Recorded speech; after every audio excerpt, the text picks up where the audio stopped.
পুলিশকে প্রমাণ দেখিয়ে অপরাধীকে জব্দ করল রাঙা। সম্পূর্ণ জানতে ভিডিওটিতে একটি লাইক করে দেখতে থাকো।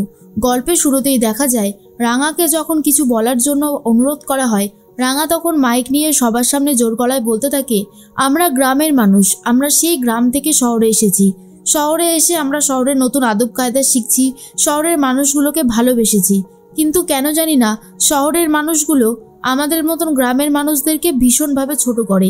এতে যে ওরা কী লাভ পায় বুঝি না। আমরাও তো মানুষ, মানুষের কাজই হলো অপর মানুষকে ভালোবাসা, আপন করে নেওয়া, তাহলেই তো মানবতার জয় হয় বলে শুনেছি।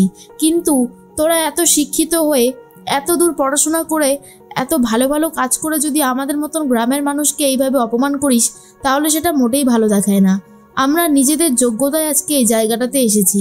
এই গ্রামের মানুষগুলো অক্লান্ত পরিশ্রম করে সবটা সামলেছে, তাহলে আমাদের মতন মানুষকে এত অপমান করা হবে কেন?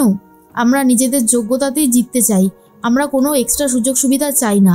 এর মধ্যেই অফিসার তন্ন করে সবার ব্যাগগুলো সার্চ করে, আর সার্চ করে কিছু অস্ত্রশস্ত্র পায়। জিজ্ঞেস করে, আচ্ছা এই যে ব্যাগগুলো যারা এখন স্টেজে নাচ গান করছে তাদেরই তো? তখন প্রোডাকশনের লোকগুলো বলে, হ্যাঁ তো স্যার, তারা যে এরকম আমরা তো ভাবতেই পারিনি। এরপরেই অফিসার স্টেজে গিয়ে রাঙাকে থামিয়ে দেয় আর বলে, এক্ষুনি আপনাদের সবাইকে অ্যারেস্ট করা হবে। রাঙা তখন বলে, কেন, কি করেছি আমরা? এরপরে অফিসার বলে, ওই ঘরের মধ্যে যাদের যাদের ব্যাগ ছিল তাদের ব্যাগের মধ্যে থেকে অস্ত্রশস্ত্র পাওয়া গেছে, কারোর আবার ব্যাগও চুরি করে রেখে দিয়েছে, তাই ওদেরকে ছাড়া হবে না। এরপরেই বুদান বলে, এ বাবা, আমরা তো এসব কিছুই জানি না স্যার, আপনার কোথাও ভুল হচ্ছে, আমরা কখনো কারোর জিনিসপত্র চুরি করি না।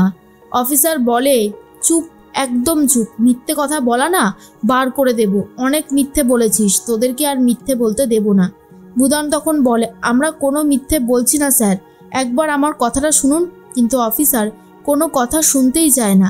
রাঙা তখন বলে, আমরা গ্রামের মানুষ হতে পারি, আমরা কারোর জিনিসপত্র চুরি তো করি না, উল্টে আমরা কোনো সন্ত্রাসবাদীও না। এরপর একলব্য এগিয়ে যায় আর বলে, অফিসার কোথাও একটা ভুল হচ্ছে, ওরা গ্রামের সব লোকজন, আমার মা একজন টিচার, ওদের স্ট্রাগল দেখেছে, আপনার ভুল হচ্ছে কোথাও। কিন্তু অফিসার বলে, আমার কোনো রকমের ভুল হচ্ছে না, আমি যা বলছি সেটা একদম ঠিক কথাই বলেছি। এখানে এই ব্যাগগুলোর মধ্যে থেকে আমরা এইসব জিনিসপত্রগুলো পেয়েছি। বৃন্দা মনে মনে ভাবে, আমি সুব্রত দাদাকে বললাম যে ব্যাগ চুরি করে নর্মাল ব্যাগ রাখতে, আবার এই সব জিনিসগুলো রাখতে গেল কেন? বেশি কথা শোনে না। এর মধ্যেই সুব্রতকে ইশারা করে জানতে চায়, তুমি কি এই ব্যাগগুলোর মধ্যে এই জিনিসপত্রগুলো রেখেছিলে? সুব্রত চোখের ইশারায় বলে দেয় যে না, আমি এইসব কিছুই রাখিনি, আর আমি এসব ব্যাপারে কিছু জানিও পর্যন্ত না। তাহলে কে রাখলো? এটাই একটা বড় প্রশ্ন হয়ে দাঁড়িয়েছে। বৃন্দা তখন মনে মনে ভাবে, গন্ডগোলটা কোথায় হচ্ছে? আমি তো রাঙার শত্রু, কিন্তু আর কে আছে যে রাঙাকে ফাঁসাতে চাইছে? জানতে তো আমাকে হবেই এই ব্যাপারটা। নবারুণ তখন বলে, এবার কি হবে প্রমিতা?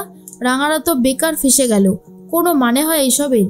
প্রমিতাও অনেক পুলিশের সাথে কথা বলে, কিন্তু কোনো লাভ হয় না, আর বলে, দেখুন আপনি এইসব বললে আমি শুনবো না, কারণ যেটা হয়েছে সেটা আমার চোখের সামনেই হয়েছে, তাই আমি আর কোনোভাবেই রিস্ক নিতে পারবো না। এইসব আততায়ীদের এখানে রাখা যাবে না, চলুন চলুন স্টেজ থেকে নামুন। এরপর সবাইকে অ্যারেস্ট করবে বলে ঠিক করে। তখনই রাঙা চলে যায় ঘরে, আর সেখানে গিয়ে ভাবতে থাকে ঠিক কি হয়েছিল। তখনই রাঙার মনে পড়ে যায় যে একটা বুড়ো লোক এসেছিল, পাঞ্চালির সাথে ধাক্কা লেগেছিল, আসলে ওটা যে সুব্রত সেটা এখনো বুঝতে পারেনি রাঙা। এদিকে একলব্য আহির চেষ্টা করে যাচ্ছে অফিসারের হাত থেকে সবাইকে বাঁচাতে। তখন একলব্যকে অফিসার বলে, আপনি কোনো সঠিক প্রমাণ নিয়ে আসুন, তাহলেই আমরা ওনাকে ছেড়ে দেব, এছাড়া আমরা ছাড়তে পারবো না। আহিরি বলে, অফিসার একটাবার ভেবে দেখুন, এইরকম গ্রামের মানুষরা কি করে এগুলো করবে? কোথাও একটা ভুল হচ্ছে আপনার। অফিসার বলে, আমার কোনো ভুল হচ্ছে না, যা বলছি তা একদম ঠিক কথাই বলেছি, কোনো ভুল কিছু না, আমরা এক্ষুনি ওদেরকে অ্যারেস্ট করে নিয়ে যাবই। এর মধ্যেই রাঙা বলে, দাঁড়া অফিসার, আমার কাছে একটা প্রমাণ আছে, আর আমি সেটা তোকে দেখাবো, তাই জন্যই বলছি তুই আমার সাথে চল। তখনই বৃন্দা বলে, কি প্রমাণ, আমাদেরকেও দেখা রাঙা।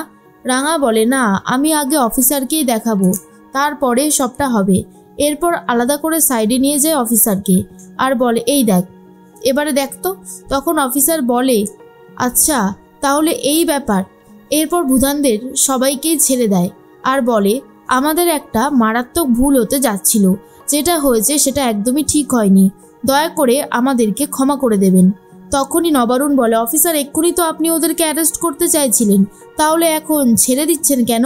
অফিসার বলে আসলে রাঙা ম্যাডাম আমাদেরকে প্রমাণ দেখিয়েছে যে এদের ব্যাগের মধ্যে কেউ ইচ্ছে করে এই সমস্ত ছুরি কাঁচিগুলো সব রেখে দিয়েছে, তার জন্যই ওদেরকে আমরা ভুল বুঝছিলাম, আর কখনোই এরকমটা হবে না। এবারে আমরা প্রমাণ দেখেই সবটা এগোবো। তার মধ্যেই বৃন্দা বলে রাঙা এত কিছু সব জোগাড় করেও ফেললো এর মধ্যে। সত্যি বাবা, মেয়েটার সাহস আছে বলতেই হবে।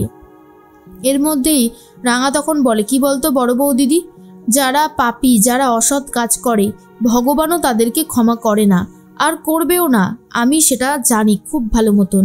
এর মধ্যেই মনে মনে একটা কথাই ভাবছিল বৃন্দা, ভেবেছিলাম রাঙাকে কায়দা করে সরিয়ে দেব, কিন্তু সেই রাস্তাটাও বন্ধ হয়ে গেল। এবারে কি আমি আদৌ জিততে পারবো? মনে তো হয় না। একলব্য বলে সত্যি রাঙার মধ্যে সেই জেদ, সেই সাহস আমি আছে দেখেছি। আজকে বলতেই হবে যেখানে আমরা কিছু করতে পারলাম না, রাঙা এত সহজে সবটা সামনে নিল। রাঙার মতন মেয়ে যেন ঘরে ঘরে থাকে, তাহলে অপরাধীরা অপরাধ করতে দুবার ভাববে।